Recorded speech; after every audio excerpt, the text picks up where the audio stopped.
Security analysis for the lay investor. Bab ini membahas cara investor awam, lay investor, melakukan analisis sekuritas dengan sederhana, tanpa perlu jadi ahli keuangan. Graham memberikan prinsip dasar untuk memahami bagaimana mengevaluasi saham dan obligasi secara bijak. 1. Fokus pada data fundamental. Menurut Graham, seorang investor harus memperhatikan data fundamental sebuah perusahaan, yaitu informasi yang mencerminkan kesehatan keuangan dan kinerja bisnisnya. Apa yang dicek? 1. Laporan laba rugi. 2. Neraca keuangan. 3. Tren pendapatan dan laba selama 5-10 tahun terakhir. Tips: jangan terbuai sama harga saham yang naik turun. Fokus ke performa jangka panjang perusahaan. 2. Elemen penting dalam analisis saham. Earnings, laba perusahaan. Periksa seberapa konsisten perusahaan menghasilkan laba. Stabilitas laba lebih penting daripada pertumbuhan laba yang tiba-tiba. B. Dividen. Apakah perusahaan rutin membagikan dividen? Dividen adalah tanda bahwa perusahaan punya pendapatan yang stabil. Cek juga rasio pembagian dividen, dividend payout ratio. Perusahaan, hindari perusahaan dengan utang yang terlalu besar dibanding ekuitasnya, rasio debt to equity tinggi. Perusahaan yang sehat biasanya punya utang yang proporsional dengan kemampuan bayarnya. D. Harga wajar. Gunakan rasio seperti price to earnings, PE, atau price to book, untuk menilai apakah sahamnya murah atau mahal. Jangan beli saham yang harganya terlalu mahal dibanding nilai sebenarnya, overvalued. 3. Pendekatan Graham untuk investor awam. Metode pendekatan kuantitatif. Gunakan angka dan data konkret untuk mengambil keputusan, bukan perasaan atau opini subjektif. Contoh, Graham merekomendasikan saham dengan PE di bawah 19 atau PB di bawah 1,5. B. Hindari spekulasi. Jangan beli saham hanya karena terlihat menarik atau mengikuti tren. Fokus ke perusahaan dengan fundamental yang kuat. C. Margin of safety. Belilah saham dengan margin keamanan besar, artinya harganya jauh lebih rendah dari nilai intrinsiknya. Margin ini melindungi lo dari risiko kehilangan uang jika analisis lo meleset. Pentingnya disiplin dalam investasi. Graham mengingatkan investor untuk tetap disiplin, mengikuti prinsip analisis sekuritas yang rasional. Jangan terpengaruh hype pasar atau berita sensasional. Kesimpulan Gen Z Style. Di bab ini, Graham ngajarin lo untuk nggak perlu jadi jenius buat analisis saham. Fokus ke dasar-dasar kayak laba, dividen, utang, dan valuasi. Jangan lupa prinsip penting, margin of safety, biar lo aman dari risiko besar. Ingat, kunci sukses adalah disiplin, sabar, dan rasional. Bab berikutnya bakal bahas security analysis, a comparison of 4 listed companies, di mana Graham kasih contoh nyata gimana analisis dilakukan. Stay tuned. Bab 12. Security Analysis, a comparison of 4 listed companies.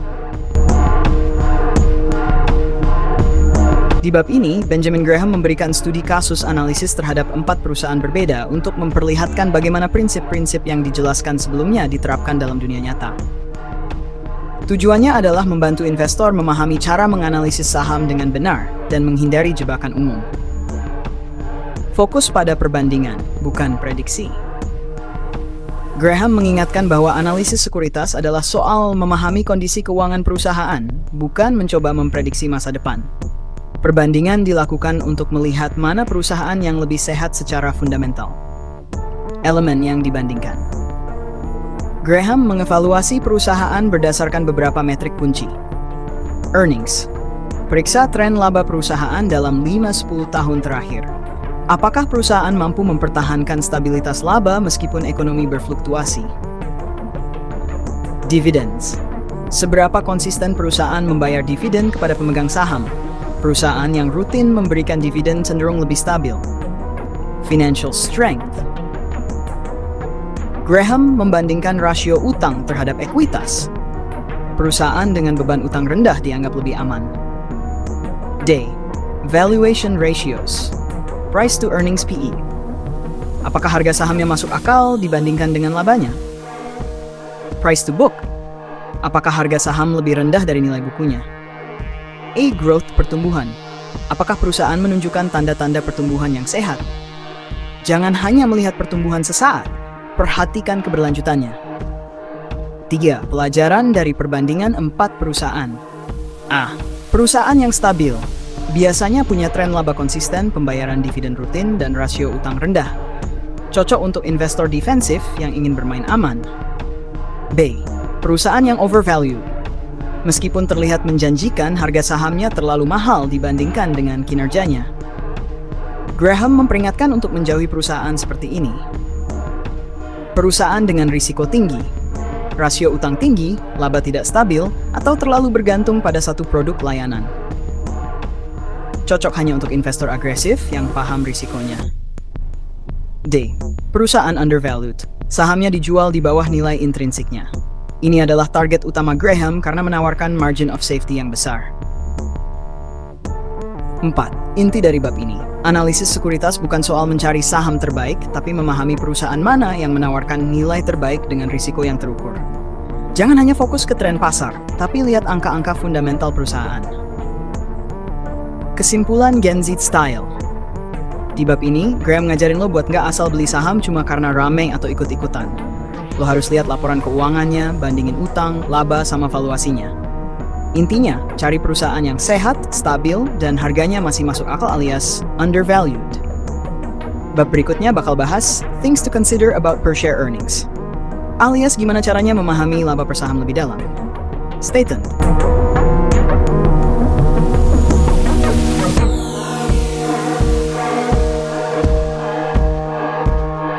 Bab ini membahas tentang bagaimana memahami dan menganalisis laba per saham EPS.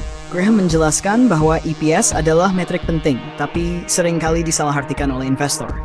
Tujuan utama bab ini adalah membantu investor menghindari jebakan dalam menilai EPS dan membuat keputusan investasi yang lebih cerdas.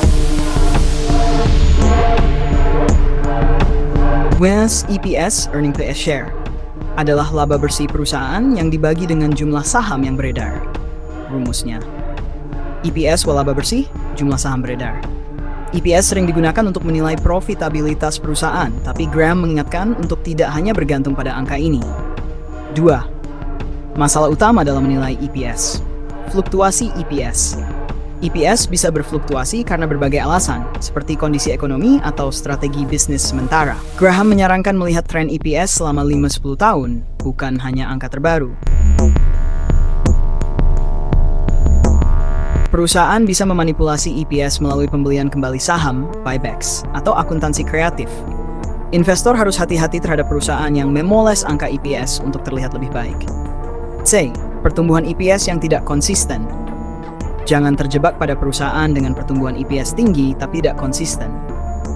Stabilitas lebih penting daripada angka pertumbuhan besar tapi tidak berkelanjutan. Bagaimana cara Graham menganalisis EPS? Gunakan rata-rata EPS. Graham merekomendasikan menggunakan rata-rata EPS selama beberapa tahun untuk mendapatkan gambaran yang lebih stabil. Ini membantu menghindari keputusan yang didasarkan pada angka sementara. B. Perhatikan margin keamanan. Jika EPS terlihat tinggi, pastikan harga sahamnya tetap memiliki margin of safety. Hindari saham yang diperdagangkan dengan valuasi tinggi berdasarkan EPS-nya. C. Analisis hubungan EPS dan dividen. Apakah laba perusahaan dialokasikan untuk dividen atau diinvestasikan kembali? Graham lebih menyukai perusahaan yang memiliki kebijakan dividen sehat, karena ini mencerminkan stabilitas keuangan. D. Cek pengaruh utang pada EPS. Jika perusahaan memiliki utang besar, laba bersih bisa berkurang drastis karena bunga utang. Pastikan perusahaan tidak terlalu bergantung pada utang untuk menjaga EPS-nya. 4. Graham dan pendekatan rasional terhadap EPS. Graham menekankan bahwa investor harus tetap rasional dan tidak terbuai angka EPS yang terlihat tinggi. Analisis yang lebih dalam dan konsisten diperlukan untuk memastikan apakah EPS benar-benar mencerminkan kondisi keuangan perusahaan. Kesimpulan Gen Z Style. EPS itu penting, tapi jangan gampang percaya sama angka di permukaan. Lo harus cek tren, stabilitas, dan faktor-faktor yang memengaruhi EPS. Intinya, jangan asal beli saham cuma karena EPS-nya tinggi, karena angka bisa menipu. Fokus ke analisis jangka panjang biar cuan lo lebih aman. Bab berikutnya akan membahas a comparison of 8 pairs of companies, di mana Graham membandingkan perusahaan untuk menunjukkan perbedaan dalam kualitas investasi. Stay tuned!